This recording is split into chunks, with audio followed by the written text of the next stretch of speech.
Kerala disability festival ഇങ്ങനെയൊരു വളരെ വ്യത്യസ്തമായൊരു festival ഇന്ത്യയിൽ തന്നെ ആദ്യമാണ് എന്നാണ് ഇവിടെ വരുന്ന ഓരോ ആളുകളും ഈ മേഖലയിലൊക്കെയുള്ള ആളുകൾ പറഞ്ഞു വെക്കുന്നത്. എന്തുകൊണ്ടാണ് കേരള ഡിസബിലിറ്റി ഫെസ്റ്റിവൽ ഇന്ത്യയിൽ തന്നെ ഈ ഒരു മാതൃകയിൽ ആദ്യമാണ് എന്ന് പറയുന്നതിൻ്റെ ഒരു ചോദ്യമുണ്ട്.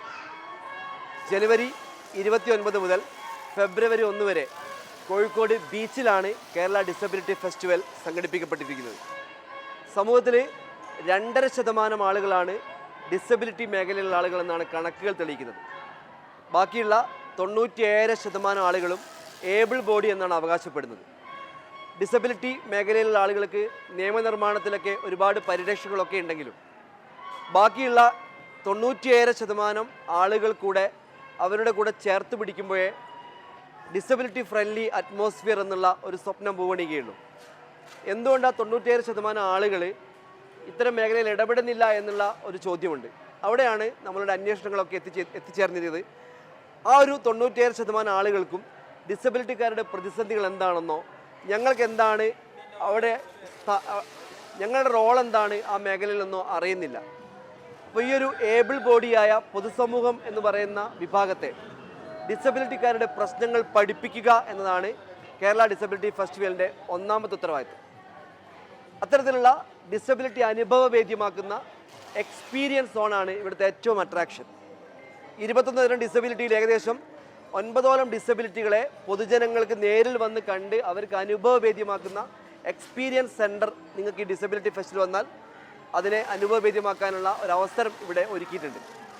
രണ്ടാമത്, ഡിസബിലിറ്റി മേഖലയിലെ ഒട്ടനവധി കഴിവുകളുള്ള കലാകാരന്മാരുണ്ട്. അവരുടെ കലാപ്രകടനങ്ങൾക്ക് കൃത്യമായ വേദികളില്ലാത്തതുകൊണ്ട് തന്നെ അത് പൊതുജനങ്ങളുടെ മുമ്പിൽ പലപ്പോഴും എത്തിപ്പെട്ട് കാണുന്നില്ല. അത്തരം കലാകാരന്മാർക്കൊരു വലിയ വേദി ഒരുക്കുവാൻ വേണ്ടി 3 ദിവസങ്ങളിലായിട്ട് 3 വേദികളിലായിട്ട് കേരള ഡിസബിലിറ്റി ഫെസ്റ്റിവലിൻ്റെ കൾച്ചറൽ പ്രോഗ്രാമുകൾ നടക്കുകയാണ്. മൂന്നാമതായിട്ട് ഈ മേഖലയിലെ വ്യത്യസ്ത വിഷയങ്ങളിൽ ഏകദേശം 30ഓളം ഡിസ്കഷനുകളിൽ നടന്നുകൊണ്ടിരിക്കുകയാണ്. ഡിസബിലിറ്റിയുമായി ബന്ധപ്പെട്ട ഡിസ്കഷനുകളിൽ പങ്കെടുക്കുന്നത് കേരളത്തിന് പുറത്തൊക്കെയുള്ള ഈ മേഖലയിലെ പ്രഗത്ഭരായ ആളുകൾ ചേർന്നുകൊണ്ട് ഈ ഒരു അക്കാദമിക് സെഷനുകളിൽ സംസാരിച്ചു കൊണ്ടിരിക്കുമ്പോൾ അത് പൊതുസമൂഹത്തിനും ഈ മേഖലയിലുള്ള ആളുകൾക്കൊക്കെ പുതിയ മാറ്റങ്ങൾക്ക് തുടക്കമിടുമെന്നുള്ള ഒരു പ്രതീക്ഷയിലാണ് അക്കാദമിക് സെഷൻസ് നടന്നുകൊണ്ടിരിക്കുന്നത്. നാലാമതായി സ്റ്റാളുകളാണ്. വിവിധങ്ങളായ സ്റ്റാളുകൾ ഈ ഒരു ഡിസബിലിറ്റി ഫെസ്റ്റിവലിൻ്റെ ഭാഗമായിട്ട് ഇവിടെ നടന്നുകൊണ്ടിരിക്കുന്നുണ്ട്. അസിസ്റ്റീവ് ഡിവോഴ്സുകൾ, അതുപോലെ ഈ മേഖലയിലുള്ള ആളുകളുടെ ഉൽപ്പാദനങ്ങളും വിപണന സാധ്യതയുമുള്ള സ്റ്റാളുകളൊക്കെ തന്നെ ഇവിടെ ക്രമീകരിച്ചിട്ടുണ്ട്. അങ്ങനെ കേരള ഡിസബിലിറ്റി ഫെസ്റ്റിവൽ ആർക്ക് വേണ്ടിയാണ് നടത്തുന്നതെന്ന് ചോദിച്ചാൽ ഒറ്റ ഉത്തരം, പൊതുസമൂഹത്തിന് വേണ്ടിയാണ് ഈ കേരള ഡിസബിലിറ്റി ഫെസ്റ്റിവൽ ഇവിടെ നടക്കുന്നത്. പൊതുസമൂഹത്തിലെ മുഴുവൻ ആളുകൾ ഇവിടെ വന്നുകൊണ്ട് എൻ്റെ റോൾ എന്താണ് ഡിസബിലിറ്റി മേഖല എന്നുള്ള കൃത്യമായൊരു തിരിച്ചറിവുണ്ടാക്കാനായിരിക്കും ഈ പരിപാടി ഉപകാരപ്പെടുക. അതുകൊണ്ട് മുഴുവൻ ആളുകളും കോഴിക്കോട് ബീച്ചിൽ ഫെബ്രുവരി 1 വരെയുള്ള ദിവസങ്ങളിൽ എത്തിച്ചേർന്നുകൊണ്ട് പൊതുസമൂഹം ഡിസബിലിറ്റി കമ്മ്യൂണിറ്റിയോടൊപ്പം ചേർന്ന് നിന്നുകൊണ്ട് ഡിസബിലിറ്റി സൗഹൃദ അന്തരീക്ഷം എന്നുള്ള നമ്മുടെ സ്വപ്നം യഥാർത്ഥത്തിൽ പൂവണിയുവാൻ ഈ ഫെസ്റ്റിവൽ കാരണമാകുന്നത് തന്നെയാണ് പ്രതീക്ഷിക്കുന്നത്. എല്ലാവരെയും കേരള ഡിസബിലിറ്റി ഫെസ്റ്റിവലിൻ്റെ KDF-ൻ്റെ ഈ ഒരു സംഘാടക സമിതിക്ക് വേണ്ടി കേരള ഡിസബിലിറ്റി ഫെസ്റ്റിവലിൻ്റെ വേദികളിലേക്ക് സ്വാഗതം ചെയ്യുകയാണ്.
ഹായ്, എൻ്റെ പേര് ഹാഫിസ് എന്നാണ്.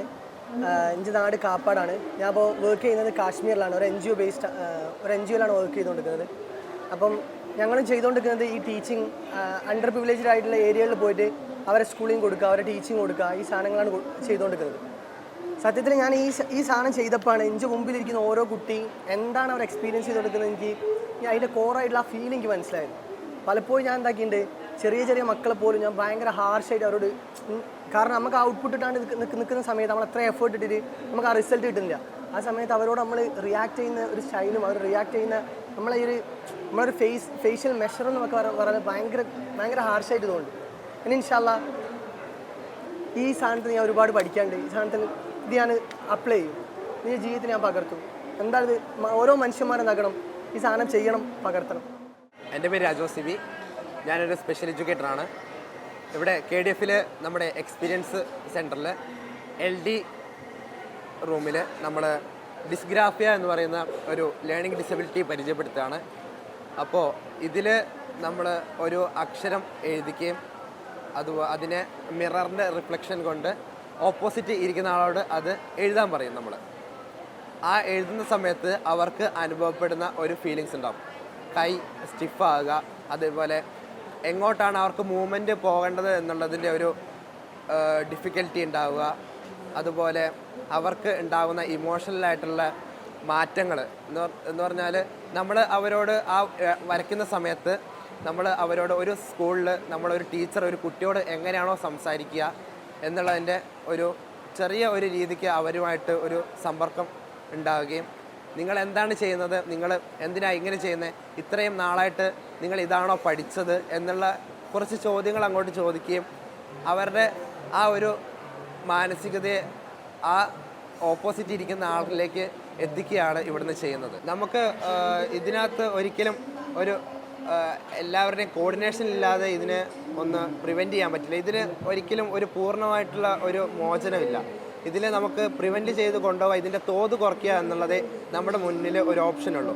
അതുകൊണ്ട് ഈ കുട്ടികൾക്ക് ചെറിയ ചെറിയ ആക്ടിവിറ്റീസ് കൊടുക്കുക, ഫൈൻ മോട്ടോർ ആക്ടിവിറ്റീസ് കൊടുക്കുക, ക്ലേ മോഡലിങ്, അല്ലെങ്കിൽ അതുപോലെ അക്ഷരം എഴുതിയിട്ട് അതിൻ്റെ മുകളിൽ കൂടെ ട്രേസിങ് കൊടുക്കുക, പിന്നെ അക്ഷരങ്ങൾ എഴുതിയിട്ട് അതിൻ്റെ വരച്ചിട്ട് ഔട്ട്ലൈൻ ഇട്ടിട്ട് അതിൻ്റെ മുകളിൽ കൂടെ കളറിങ് കൊടുക്കുക.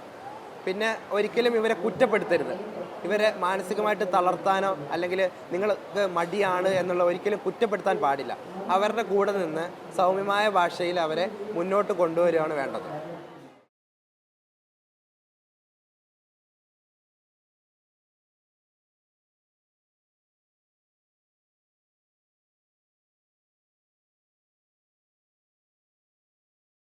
ബുദ്ധിപരമായ വെല്ലുവിളികൾ, അതായത് ഇന്റലക്ച്വൽ ഡിസബിലിറ്റിയെക്കുറിച്ചുള്ള ഒരു ബ്രീഫാണിത്.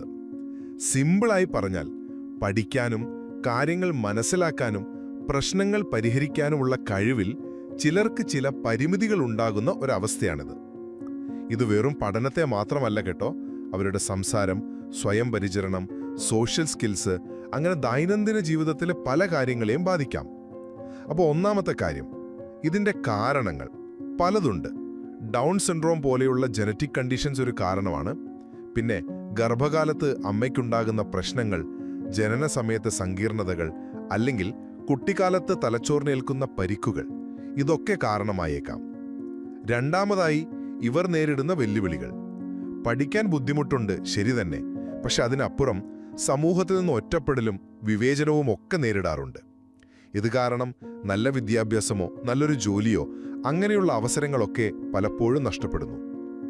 അവസാനമായി, നമുക്കെങ്ങനെ ഇവരെ സപ്പോർട്ട് ചെയ്യാം?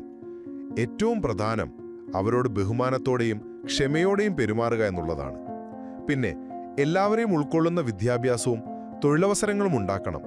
അതോടൊപ്പം 2016 RPWD ആക്ട് പ്രകാരമുള്ള നിയമപരമായ അവകാശങ്ങൾ അവർക്ക് കിട്ടുന്നുണ്ടെന്ന് നമ്മൾ ഉറപ്പുവരുത്തണം. ചുരുക്കി പറഞ്ഞാൽ, ബുദ്ധിപരമായ വെല്ലുവിളികൾ നേരിടുന്നവരുടെ യഥാർത്ഥ പരിമിതി അവരുടെ കഴിവുകളിലല്ല, മറിച്ച് അവർക്ക് അവസരങ്ങൾ നൽകാത്ത നമ്മുടെയൊക്കെ മനോഭാവത്തിലാണ്.